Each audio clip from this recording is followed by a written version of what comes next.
రాష్ట్ర ప్రభుత్వం గురించి 6వ భాగంలో 1వ అధ్యాయము 152 నిబంధన రాష్ట్ర ప్రభుత్వ నిర్వచనం గురించి పేర్కొంటుంది. దేని నిర్వచనము?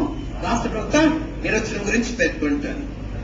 ఈ 152 ఆర్టికల్ ప్రకారము రాష్ట్ర ప్రభుత్వ నిర్వచనము అంటే ఒకటి రాష్ట్ర కార్యనిర్వాహక శాఖ, రాష్ట్ర కార్యనిర్వాహక శాఖ, రాష్ట్ర శాసన నిర్మాణ శాఖ, రాష్ట్ర న్యాయశాఖ, రాష్ట్ర న్యాయశాఖ. రైట్.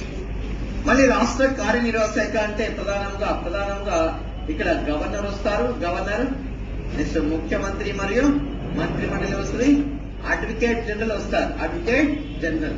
ఈ 3 విభాగాలతో రాష్ట్ర కార్యనిర్వాహక శాఖ కలిగి ఉంటుంది. నెక్స్ట్ రాష్ట్ర శాసన నిర్మాణ శాఖ అంటే మళ్ళీ 3 విభాగాలు. ఏమవి?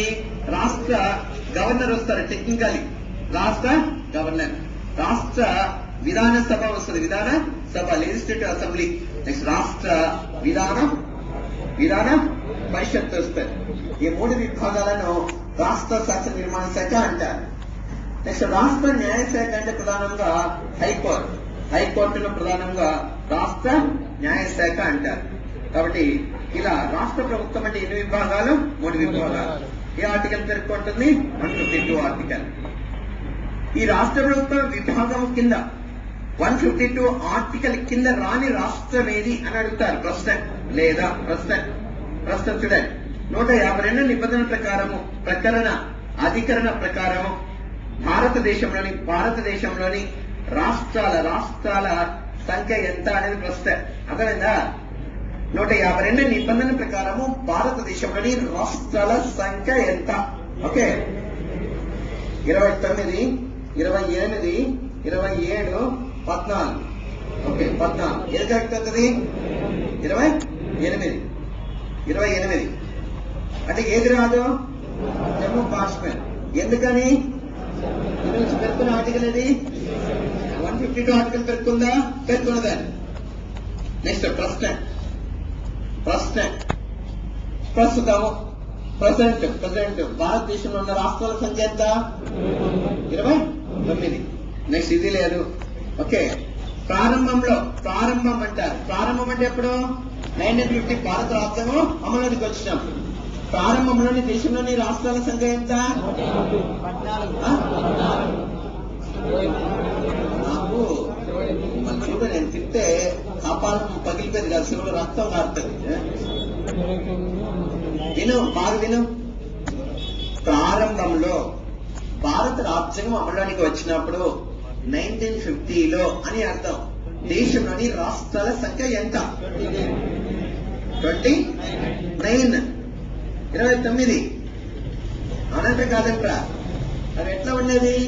Part A, part B, part C, part C. Part ఏలో ఎన్ని ఉండేది? ఎన్ని? పార్ట్ ఏలో ఎన్నయ్యా? 9. పార్ట్ బిలో ఎన్ని? 9. పార్ట్ సిలో ఎన్ని? 10. పార్ట్ సిలో డీలో ఎన్ని? 1. చదివితే కదా వచ్చేది. మనకు హైదరాబాద్ రాష్ట్రం ఉండేది. హైదరాబాద్ రాష్ట్రం ఇప్పుడు ఉండే తెలంగాణ రాష్ట్రాన్ని అప్పుడు హైదరాబాద్ రాష్ట్రం. ఈ హైదరాబాద్ రాష్ట్ర పార్ట్ ఏనా, పార్ట్ బినా, పార్ట్ సినా, పార్ట్ డీనా? Part D. జమ్మూ కాశ్మీర్ రాష్ట్రం ఉంది కదా ఇక్కడ. ఈ జమ్మూ కాశ్మీర్ రాష్ట్రం ఇక్కడ పార్ట్ ఏనా, పార్ట్ బినా? Part B. ట్రావెన్కోర్, కొచ్చి. ఈ మధ్య పేపర్లోకి వచ్చింది కొచ్చి. ఎందుకో? అనంత పద్మనాభ టెంపుల్. ఆ యొక్క భూగృహాలలో ఎంత సంపద లభించింది? 1,00,000 కోట్ల పైన. ఇంకా 6వ భూగృహం తెరవలే. ఇంకా ఎందుకని తెరవలేకపోయారు? ఎందుకని? నాగబంధం. అప్పుడు చూపించినప్పుడు ఇంట్రెస్టింగ్ అనిపించలే మీకు? అనిపించడం లేదా? రోజు దాని గురించి చదివేది కాదు, మీడియా వాచ్ చేసేవాళ్ళు కాదు. కాబట్టి ట్రావెన్కోర్ కొచ్చి అనేది అప్పుడు పార్ట్ ఏనా, పార్ట్ బినా, పార్ట్ సినా, పార్ట్ డీనా అని అడిగేటానికి స్కోప్ ఉంటుందా ఉండదా? ఎక్స్పర్ట్ కి ఉంటుంది. అప్పుడు ఇది ట్రావెన్కోర్ కొచ్చి కూడా ఏది అంటే పార్ట్ బి. గమనించారు. ప్రారంభంలో భారతదేశంలోని రాష్ట్రాలు ఏంటంటే 29. సరే, నెక్స్ట్ సెవెంత్ అమెండ్మెంట్ యాక్ట్ 1956 ప్రకారం 1956లో దేశంలోని రాష్ట్రాల సంఖ్య ఎంత ఎంత 14. అట్లా చూడండి, నేను ఆప్షన్స్ మార్చలా, క్వశ్చన్ మార్చలా, ఒక పదం మార్చుకుంటా వస్తున్నా, ఒక పదం ఆన్సర్ మారిపోతూ వస్తాను. ఓకే, గమనించాలి. అవునంటారు కాదంటారు. కాబట్టి 152 నిబంధన ఏమంటుంది? రాష్ట్ర వ్యవస్థ నిర్వచనం. జమ్మూ కాశ్మీర్కి అప్లై అవుతుంది ఈ ఆర్టికల్? అప్లై అవుతుంది. అప్లై అవుతుందంటే అప్పుడు జమ్మూ కాశ్మీర్ కు మన రాష్ట్రానికి లాట్ ఆఫ్ డిఫరెన్స్ ఉంటుందని అర్థం. మన రాష్ట్ర అసెంబ్లీ 5 సంవత్సరాలు పనిచేస్తుంది, కానీ అది 6 సంవత్సరాలు. మన ముఖ్యమంత్రి ప్రధానంగా గవర్నర్ విశ్వాసం మేరకు జనరల్ గా పూర్తి కాలం అంటే 5 సంవత్సరాలు, కానీ వాడంటే కాదు. ఎన్ని సంవత్సరాలు ఉండడానికి స్కోప్ ఉంది? 6 సంవత్సరాలు. సరే, నెక్స్ట్ మన రాష్ట్ర హైకోర్టు ప్రధాన ఏమంటే మన రాష్ట్రానికి చెందినవాడే ఉండకూడదు, కానీ వాళ్ళలా కాదు. వాళ్ళ రాష్ట్ర హైకోర్టు ప్రధాన ఏమంటే ఆ రాష్ట్రం వాడు కూడా ఉండొచ్చు. అలా చాలా విభిన్నత గోచరిస్తుంది. దేనికి? జమ్మూ కాశ్మీర్. ఓకే, తర్వాత మనకు రాష్ట్ర ప్రభుత్వం నిర్వచనం అయిపోయింది. ఇప్పుడు 6వ భాగంలో 2వ అధ్యాయము 153 నుంచి 160 వరకు 61 వరకు గల నిబంధనలు దేని గురించి తెలుసుకుంటే గవర్నర్ అయిపోతే ముఖ్యమంత్రి మరియు మంత్రిమండలి, నెక్స్ట్ అడ్వకేట్ జనరల్, మళ్ళా రాష్ట్ర శాస్త్ర నిర్మాణ శాఖ, మళ్ళా హైకోర్టు. అప్పుడు రాష్ట్ర ప్రభుత్వం అయిపోతుంది. ఇక్కడ నుంచి వచ్చే మార్కులు మినిమం 5, మాక్సిమం 7 వస్తే రావచ్చు, రాకపోవచ్చు. అదే మినిమం అని ఎక్స్పెక్ట్ చేయొచ్చు. ఇది పార్లమెంట్ కి ఈక్వలా? కాదు. కాబట్టి ఇక్కడ ఇది చూసుకోవాలి. రైట్, వెళ్ళండి.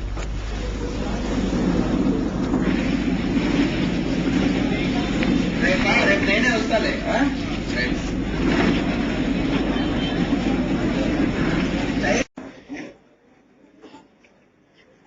కాబట్టి అంట జనరల్గా మనం మాట్లాడుతుంటాం కదా, సంధ్యాసమయ మండలం అంటారు. ఏ జాబితా? దాని పేరు పెడతారట. కాబట్టి వీటిని మున్సిపల్ సంబంధాలు అంటారు. అంటే చెత్త సంబంధాలు అని అర్థం. ప్రాపర్ రిలేషన్స్ లేవు అని అర్థం, గుడ్ రిలేషన్స్ లేవు అని అర్థం. సెంట్రల్ లో గవర్నమెంట్ ఉంటుంది, స్టేట్ లో గవర్నమెంట్ ఉంటుంది. ఈ స్టేట్ గవర్నమెంట్ సెంట్రల్ గవర్నమెంట్ ఎప్పుడు రప్షన్ గురి చేసుకుంటుందని అర్థం. గవర్నమెంట్ ఈ సంబంధాలను మున్సిపల్ సంబంధాలు అంటారు. శాసన, పరిపాలక, ఆర్థిక, రాజకీయ అంటారు. ఏ సంబంధాలు? పరిపాలక. అదే పరిపాలన సంబంధాల గురించి మనం చెప్పేటప్పుడు కేంద్ర ప్రభుత్వం ఉంటుంది, రాష్ట్ర ప్రభుత్వం ఉంటుంది. కేంద్ర కార్యనిర్వాహక తన అధికారాలను నిర్వర్తిస్తూ ఉంటుంది. రాష్ట్ర ప్రభుత్వము తన కార్యనిర్వహణాధికారాన్ని కేంద్ర కార్యనిర్వహణాధికారానికి లోబడి వ్యవహరించాల్సి ఉంటుంది. కేంద్ర కార్యనిర్వహణానికి సవాలు చేసే విధంగా తమ పరిపాలన కలిగి ఉన్నట్లయితే ఆ మేరకు కేంద్రము రాష్ట్రాన్ని హెచ్చరిస్తుంది. ఆ తర్వాత దాన్ని ప్రకారం రద్దు చేస్తుంది. అది కేంద్ర ప్రభుత్వము కొన్ని విధులను, విధానాలను నిర్వర్తించడంలో మీరు రాష్ట్రాలు వాటికి సహకరించాల్సి ఉంటుంది. ఫర్ ఎగ్జాంపుల్, కేంద్ర ప్రభుత్వం ఉంది రైల్వేస్, విమానయానము, నౌకాయానము, ప్రభుత్వ సంస్థలు, జాతీయ భద్రత, పోస్ట్ ఆఫీస్, ఆకాశవాణి, దూరదర్శన్, ఇవన్నీ కూడా కేంద్ర ప్రభుత్వం నిర్వర్తించేటువంటి ప్రధాన అంశాలు. వాటికి రాష్ట్రాలు సహకరించాలి. ఆ విధంగా నిర్వర్తించడంలో సహకారాలు బాగా అందించాలి. అట్లా లేనట్లయితే ఆ రాష్ట్ర ప్రభుత్వాన్ని హెచ్చరించే అధికారం, రద్దు చేసే అధికారం ఎవరికి ఉంటుంది? కేంద్రానికి ఉంటుంది. అత్యంత 339 బ్రాకెట్స్ లో 2 ఆర్టికల్ ప్రకారం, ఇంపార్టెంట్ ఆర్టికల్ 339 2 ఆర్టికల్ ప్రకారము ఎస్టీలకు సంబంధించి ఏదైనా విధి విధానాలను కేంద్ర ప్రభుత్వం రూపొందిస్తే వాటిని రాష్ట్రాలు తప్పనిసరిగా అమలు చేయాల్సి ఉంటుంది. మీరు ఒక మాట చెప్పకుండా మీరు కాపీస్ పెట్టుకోండి. మీరు కాబోయే ప్రభుత్వ ఆఫీసర్ ఒకవేళ ఇమ్మీడియట్ గా మీ దగ్గర గుర్తు ప్రభుత్వానికి ఆఫీస్ ఎవరో తెలుసుకోవాలి. చెప్పండి.